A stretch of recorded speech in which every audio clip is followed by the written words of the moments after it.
ড্রাইভারের সাথে বন্ধুর মতো ব্যবহার করছি, এটা ভুল না? অবশ্যই ভুল। আমার মামার কথা না শোনাটা খুবই ভুল হয়ে গেছে। আপনার যদি মনে হয় আপনি ভুল করছেন তো বাসায় চলে যান, আমি আপনার চাবি বুঝাই দিই, আমি চাকরি ছেড়ে চলে যাই। আপনার প্রতি আমার যে ভালোবাসার মোহটা ছিল ওইটা কেটে গেছে। তুমি আমাকে ভালোবেসে ড্রাইভারের চাকরি নিছো, সেই মোহে তুমি ড্রাইভার হইছো? তুমি তো আসলেই খারাপ। আপনার দৃষ্টিতে হয়তো আমি খারাপ, ভালোবাসা ড্রাইভার হয়ে আমি আমার ম্যাডামের হাত ধরছি, আপনার নরম হাতের স্পর্শে নিজের আন্দোলিত করছি। এটা কি আমি আমার জন্য করছি? এটা তো আমি আপনার জন্য করছি, আপনার কথাই করছি। আপনি আমার সুযোগ দিছেন বলেই তো করছিলাম। তুমি অনেক বাজে কথা বলছো,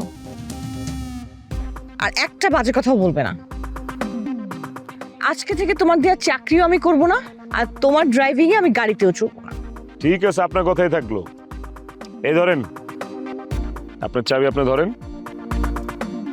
আমি তাহলে চলে যাই, আবার ফুচকার দোকানে কাজ শুরু করি। যাও যাও, ভাত ছিটালে কাকের অভাব হবে না। আমিও দেখবো তুমি আমার এলাকায় কিভাবে ব্যবসা করো। আমি আপনার বাসার সামনে ফুচকা বিক্রি করব, দেখি আপনি কি করতে পারেন।